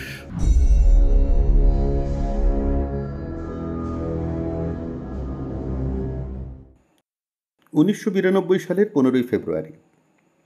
আজকের দিনটা একটি ত্যাগস্পর্শ তিথি। আজকের দিনটা হেবজ্রতন্ত্রের একটি বিশেষ দিন। নীলবর্ণ হেরুক আজ শক্তির দেবী বজ্র বারাহীর সাথে মৈথুনা আলিঙ্গনে আবদ্ধ হয়ে প্রকৃতির শক্তি গ্রহণ করে মহানির্বাণ চক্রের চূড়ান্ত স্তরে উত্তীর্ণ হন। শূন্যতার মাঝে বজ্র স্থাপন করে মহাসুখ লাভ করাই হেবজ্রতন্ত্রের মুখ্য উদ্দেশ্য। হেরুকম্পা যে অন্তিম পর্বটি সম্পাদন করতে না পারায় এই কালাগাঁওয়ে যে অভিশাপ বর্ষণ করে গিয়েছিলেন, তার ফলে ক্রমাগত কালিম্পং এবং নিম্ন উপত্যকার বস্তি থেকে একের পর এক কুমারী নিখোঁজ হয়ে যাচ্ছিল। অক্ষত জনি 15 কি 16 বছরের কিশোরীদের রক্তাক্ত দেহ পাওয়া যাচ্ছিল জঙ্গলের ইতিউতি। শেষবার যে কিশোরীটির ক্ষতবিক্ষত দেহটি পাওয়া গিয়েছিল, সেটি শিলিগুড়ির সদর হাসপাতালে পাঠানো হয়েছিল পরীক্ষার জন্য। রিপোর্ট দেখে ডাক্তাররা পর্যন্ত হতবাক হয়ে গিয়েছিলেন। মেয়েটির রক্তে কড়া মাদকের স্যাম্পল পাওয়া গিয়েছিল। মেয়েটির সাথে একটি পুরুষ একাধিকবার শারীরিক মিলনের ফলে হাইবিন ছিঁড়ে যোনিদেশে ক্ষতের সৃষ্টি হয়। অত্যাধিক মাদক সেবনের ফলে প্রতিরোধ করার ক্ষমতা মেয়েটির ছিল না। ফলত দুর্বলতার সাথে অধিক রক্তক্ষরণে মেয়েটির মৃত্যু ঘটে। মৃত্যুর পরেও মেয়েটির সাথে একাধিকবার সহবাগের লক্ষণ স্পষ্ট। সবচেয়ে বিস্ময়কর, মেয়েটির নগ্ন শরীরে তাজা রক্তের প্রলেপ লাগানো হয়েছিল। সেই রক্তের নমুনা মেয়েটির রক্তের গ্রুপের থেকে পৃথক। অটোপসি রিপোর্ট পড়তে পড়তে গাটা ঘিন ঘিন করছিল।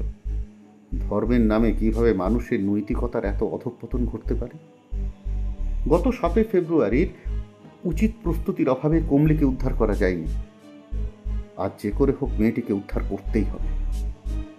হেবজ্রতন্ত্রে ধর্মচক্রের পরেই মহাসম্ভোগ চক্রের স্থান। তবে এই কাজটি কোনো উন্মুক্ত স্থানে সম্পন্ন হতে পারে না। হেজব্রজান তন্ত্র অনুসারে ভাগ্যবান শিষ্যদের এক জীবনে বুদ্ধ হেরুকা রাজ্যে নিয়ে যাওয়ার জন্য বুদ্ধ বজ্রধারা ব্যাখ্যামূলক হেরুকার আকারে তার অনুভূতি প্রকাশ করেছিলেন। যার একটি নীল রঙের দেহ, 4টি বুক এবং 12টি বাহু রয়েছে, এবং তার সহধর্মিণী বজ্রবারাহীকে আলিঙ্গন করছেন।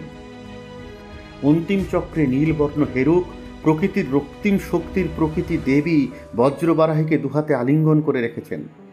সেই হাতে ধরা কুশ, বাকি 10টি হাতে বজ্র, রক্তকপল, ছিন্ন নরমুণ্ড, খড়গ, ত্রিশূল, কুঠার, পীতসূত্র, শ্বেতবস্ত্র, বাকি 2 হাতে ও নারীর শক্তির দ্বারের প্রতীক হিসেবে লাল পদ্ম ধারণ করে থাকেন। 2 পদে মথিত করে থাকে নর ও নারীকে। এর অর্থ বোঝায় দুঃখে ক্লিষ্ট সাধারণ নরনারীর ওপরে মহাসুখ লাভের মুখ্য পন্থা হল মহাসম্ভোগ সুখ।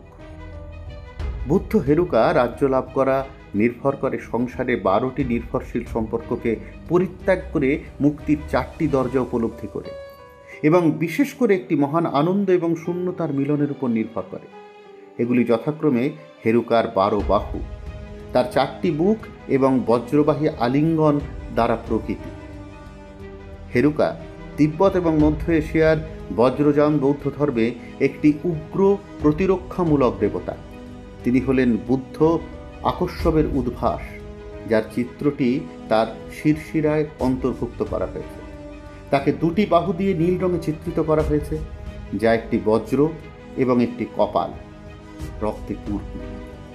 যখন স্ত্রী সহযাত্রী বজ্রযোগিনীর সাথে মিলিত হয়ে প্রতিনিধিত্ব করা হয়, তখন তিনি হেজাভ্র নামে পরিচিত, এবং তিব্বতে এই রূপে তিনি ব্যাপকভাবে পূজিত হন। হেরুকা বজ্রযান বৌদ্ধ ধর্মের ক্রোধী দেবতাদের একটি শ্রেণীর নাম, যারা সংবেদনশীল প্রাণীদের উপকার করার জন্য একটি উগ্র চেহারা গ্রহণ করেন। পূর্ব এশিয়ায় এদেরকে উইজডম কিং বলা হয়। হেরুকারা অবিভাজ্য আনন্দ এবং শূন্যতার মূর্ত প্রতীক। তারা ইহা দেবতী বা তান্ত্রিক সাধনার জন্য ধ্যানমগ্ন দেবতা হিসেবে উপস্থিত হন। সাধারণত একটি মণ্ডলে স্থাপন করা হয় এবং প্রায় ইয়াব ইউবে উপস্থিত হয়। অক্ষেভের মুখের যে গ্রাস আজ তুই নীলিকারি, হেরুকার বজ্র অন্বেষণ করে নেবে তার ভোগ কুমারী। প্রতারণার দ্বারা হেরুকার নিকট করিলি যে বিষম পাপ, একদিন এই জনপদে নেমে আসবে রক্তপার অভিশাপ।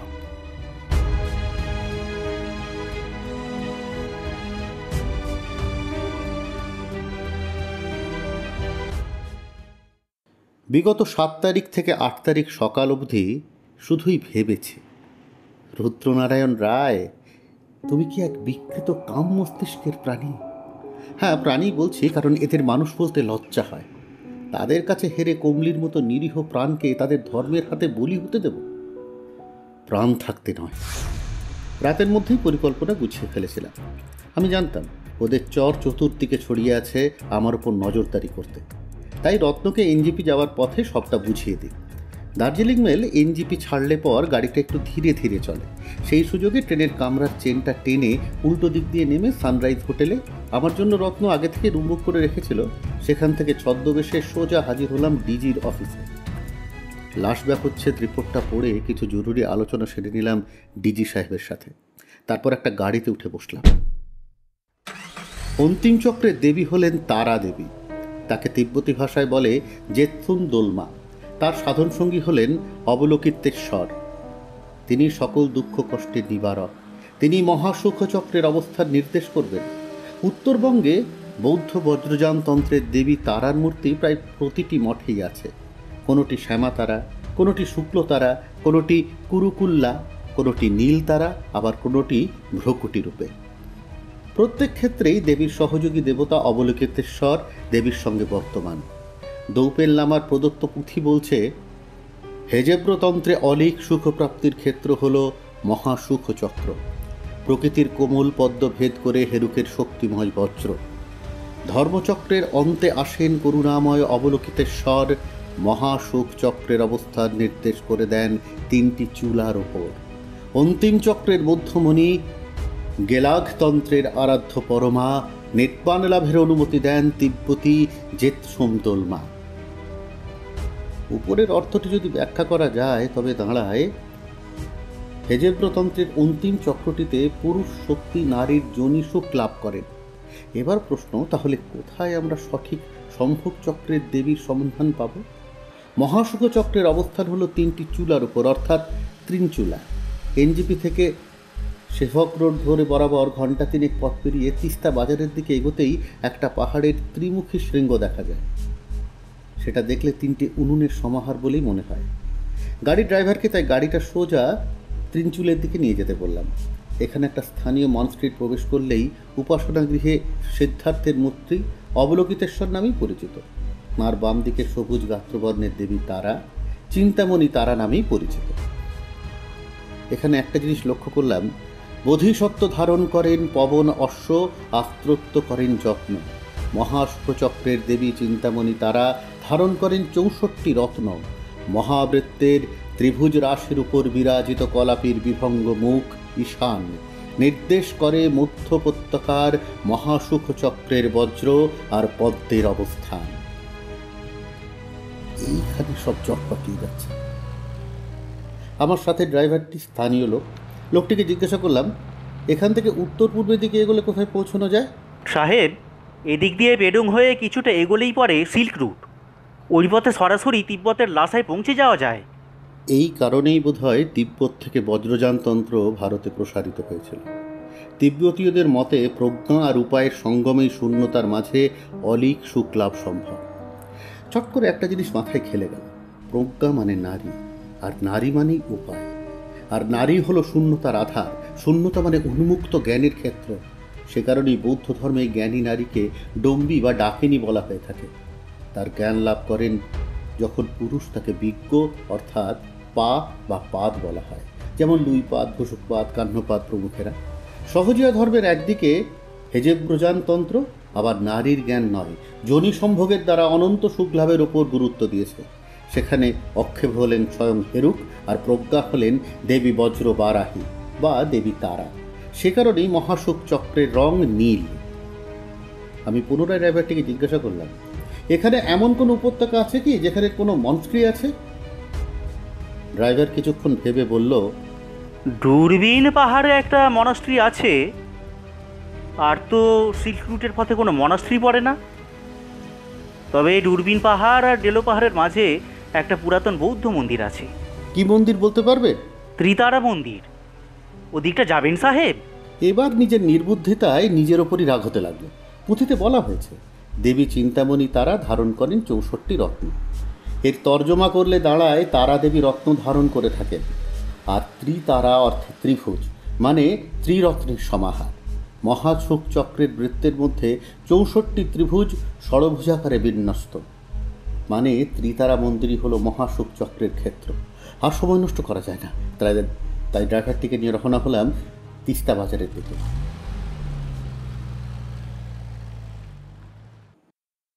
পেশক চা এস্টেটের কাছে ছোট্ট বাংলোতে ঢুকেই রত্ন দৌড়ে এসে বলল, খুব চিন্তা হচ্ছিল রুদ্র তোর জন্য। কিছু উদ্ধার করতে পারলেন রুদ্রবাবু? আমি যতটা বুঝেছি ওদের বলতেই রত্ন তো লাফিয়ে উঠে বলল, তাহলে এখনই ত্রিতারা মন্দিরে গিয়ে ওদের গ্রেপ্তার করলে হয় না? না রত্ন, কোনো ধর্মস্থানে গিয়ে আকস্মিকভাবে রেড করা যায় না। সঠিক সময় হাতে নাতে ধরলে কেসটাও জোরদার হবে আর কমলিকে উদ্ধার করা যাবে। একদম ঠিক বলেছেন। তাহলে কখন বের হব ফোর্স নিয়ে বলুন? এই ধরুন রাত 10টা নাগাদ বের হলেই হবে। তবে আমি আগে যাব। ঠিক 11:40:20 মধ্যে আমি গর্ভগৃহ থেকে বের না হই, তবে আপনারা পুরো ফোর্স নিয়ে মন্দিরে ঢুকবেন। তুই একা যাবি? আর 11:40:20 কেন? ত্রিতারার অবস্থান মানেই ত্রিরত্ন বা ত্রিভুজ। এবার ঘড়ির মধ্যে ত্রিভুজটা কল্পনা করে দেখ, তাহলে আমার বলা সময়টার সাথে একদম মিলে যাবে। দেখ। ব্রাভো মিস্টার রায়, আপনি নিশ্চিন্ত থাকুন, এবার আর কোনো ভুল হবে না।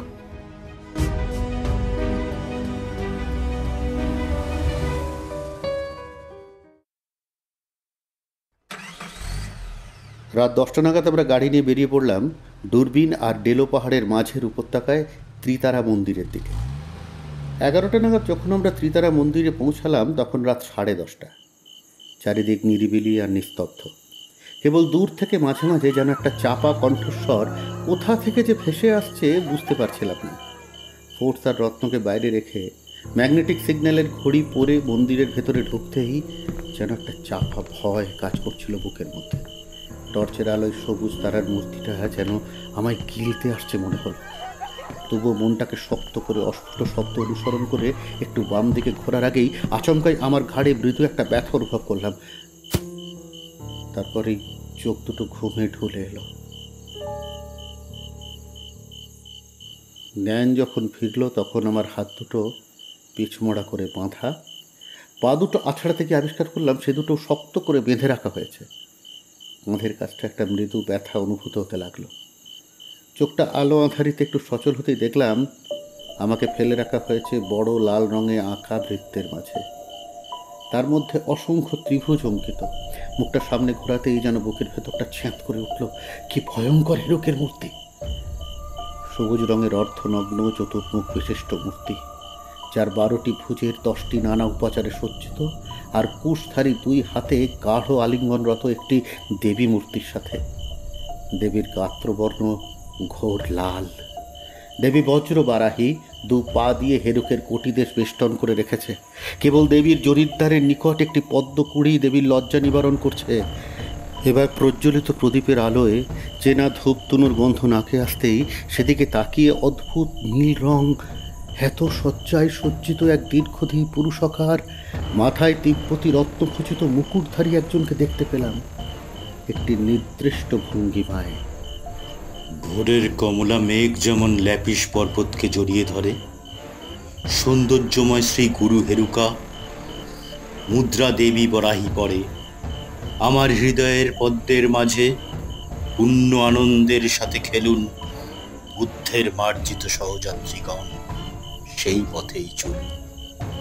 রক্তপা মহিমান্বিত একক প্রভুকে আনন্দের ডালি উপহার। আমার সর্বোচ্চ গুরু দেবতা হেরুকা ও শক্তিশালী দেবীর মহিমা অপার। মুক্তার হাজার হাজার সূর্যের তেজে জাজ্জল্যমান, হালকা লাশে সুরক্ষার মতো নীল চোখের দৃষ্টির শান, সম্পূর্ণরূপে খোলা পদ্মের স্পর্শ অনুভব করায়। আমার সত্তাকে পরম যৌবনের দ্বারা তৃপ্ত করে দেন নির্বাণ। বেশ কিছুটা সময় এইরকমই কিছু উচ্চারণের পর একটা জোরে হুঙ্কার শোনা গেল। হুম হুম হুম। বিড়বিড় মন্ত্র কানে শুনতে শুনতে কেমন যেন একটা নেশা লেগে গিয়েছিল। এতক্ষণে সেই নেশাটা কাটতেই এবার লক্ষ্য করলাম শেষের হুঙ্কারটা একজন নয়, তিনজন নীল রঙের সজ্জিত পুরুষ দিয়ে উঠলেন। হেরুকার পদতলে 3টি বাটির মতো পাত্রে লাল তরল রাখা ছিল, সেগুলো 3জন পুরুষ তুলে নিল আর চুবুকে পান করলো। তারপর তাদের একজন খড়গ হাতে ক্রমাগত আমার দিকে এগিয়ে এসে বলে উঠল, দেবী বজ্রবরাহী আপনাকে এখানে নিয়ে এসেছে। সাধারণ নরক বলে রক্তপার তৃষ্ণা মিটছে না হে মিস্টার রায়। গলাটা আমার ভীষণ চেনা লাগলো। ঘুমের ওষুধের একটা আবেশ আর ওই আধো অন্ধকারে মুখটা বুঝতে না পারলেও ভালো করে দেখার চেষ্টা করে জিজ্ঞাসা করলাম, কমলি কোথায়? গম্ভীর কণ্ঠে আমার মাথাটা একটা হাড়ি কাঠে ঢোকাতে ঢোকাতে চেনা কণ্ঠস্বর বলে উঠল, আপনার পরম সৌভাগ্য, আপনার তুচ্ছ নরক পোল আজ রক্তপার নির্বাণ লাভে উৎসর্গ করা হবে। কমলি কোথায়? সেই কণ্ঠ এবার বলল, পথযাত্রীর অন্তিম ইচ্ছা অপূর্ণ রাখতে নেই। ওই যে দেখছেন মহাসুখচক্র, ওইখানে সাহিত্য আছে কমলি। ওর মধ্যেই এখন দেবী তারার সুপ্ত শক্তি রয়েছে। শুভক্ষণে দেবীর কমল পদ্মে আমার বজ্রে স্থাপন করে আমি হয়ে উঠব হেরু, আর বাকি 2জন হবে তার সহযোগী। আমরা সকলেই লাভ করব মহানির্বাণ। আর সময় বেশি নেই। এইটুকু বলেই খড়গটা আবার মাথার ওপর প্রবল বেগে উঁচিয়ে ধরতেই আপসেই হৃৎস্পন্দন বেড়ে গেল। গলাটা যেন শুকিয়ে আসতে লাগলো। চোখ দুটো ভীষণ ভয়ে বন্ধ করে দিলাম। ঠিক এই সময় হুড়ুম করে একটা বন্দুকের শব্দ আর ঝনঝন শব্দ করে খড়গটা আমার সামনে পড়ে গেল। একটা কাতরানির শব্দ হালকা শোনার আগেই কতগুলো বুটের শব্দ আর টর্চের আলোতে ঝলকানিতে চোখ খুলে তাকিয়ে দেখলাম ডিজি সাহেব পুরো ফোর্স নিয়ে ঢুকে পড়েছেন গর্ভগৃহে। রত্ন ছুটে এসে আমার হাত পায়ে বাঁধন খুলে দিল। ততক্ষণে আমার ঘাতককে পুলিশ ঘিরে ফেলেছে। আরও 2জনও পুলিশের কবজায় চলে এসেছে। লেডি কনস্টেবল দিয়ে কমলি আর 2টো মেয়েকে উদ্ধার করে হাসপাতালে পাঠানোর ব্যবস্থা করা হলো। আমি মুখে চোখে একটু জল দিয়ে ঘাতকের কাছে গিয়ে জিজ্ঞাসা করলাম, কি ডাক্তার বড়ুয়া, আপনার ডাক্তারি ছেড়ে এখানে প্র্যাকটিসে আসার ভাঁওতাটা ভালোই দিয়েছিলেন, তবে আপনার হাতের বজ্রের উল্কিটাই আপনার রহস্য ফাঁস করে দিল। তারপর দ্বিতীয় লোকটার কাছে গিয়ে জিজ্ঞাসা করলাম, কি লোবাসান নর্গে, এত নাটক করেও শেষ রক্ষা করতে পারলেন না তো? শেষে ডাক্তার বড়ুয়ার বাড়িতে আপনার হাতের ওই বজ্রের উল্কিটাই আমাকে ভাবিয়ে তুলেছিল জানেন। তারপর একটু নজরদারি করে 2 4 করতে খুব একটা অসুবিধা হয়নি। এবার রত্নকে বললাম, 3য় জনকে জানিস? তোর বিশ্বস্ত পরিচারক ধার্গে। শুনে সকলেই হাঁ হয়ে গেল। সেদিনের পর্ব মিটতে মিটতে প্রায় ভোর হয়ে গেল।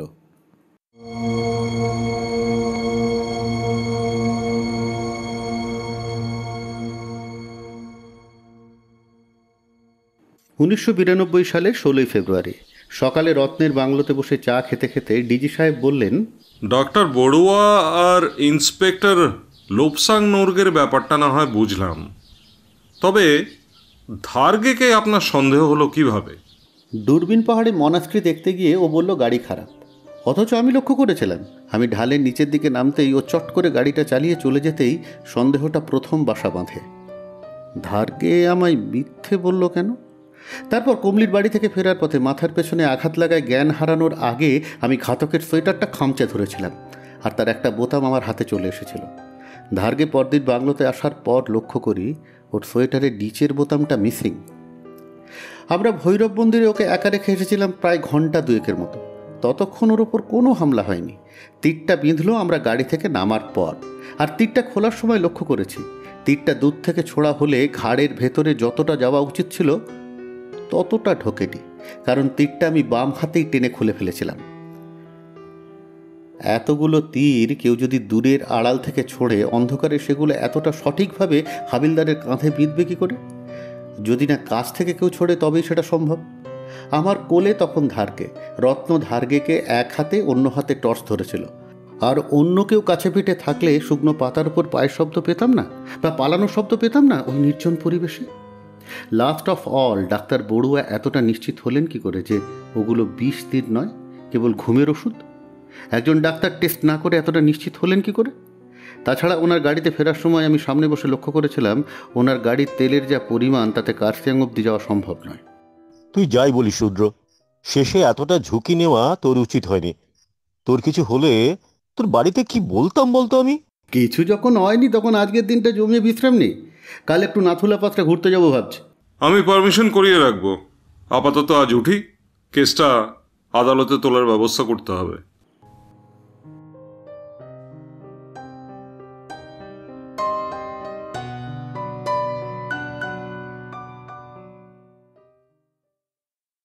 শুনলেন নাটক হেরুকের মৈথুনযোগ, রুদ্রনারায়ণ রায়ের অষ্টম ডায়েরি। অভিনয় করেছেন পিসিমা নবনীতা দাস, দৌপেন লামা সুমিত দাশগুপ্ত, লামা রতিন গোস্বামী, ডক্টর কৌশিক সরকার, লোপসাং উজ্জ্বল আইচ, ডিজি জয়দীপ দত্ত, ডেচেন সুবীর পাল, হেরুকাম্পা শুভঙ্কর সরকার, নরোপা রুদ্রনীল চক্রবর্তী, মহেশ থাপা অভিজিৎ দত্ত, ধারগেই স্বগত চ্যাটার্জি, ড্রাইভার দেবাঞ্জন বেরা, হাবলদার সঞ্জয় খামারু, রত্নাকর মনোজ ঘোষ এবং রুদ্রনারায়ণ অর্ঘ্য চক্রবর্তী। নাটক নির্দেশনা, চিত্রনাট্য, সম্পাদনা এবং শব্দগ্রহণ অনির্বাণ কল্যাণী। নমস্কার।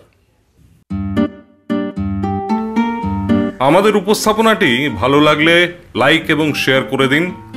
নতুন হলে চ্যানেলটি সাবস্ক্রাইব করুন এবং পাশে থাকা বেল আইকনটি ক্লিক করতে ভুলবেন না। নমস্কার।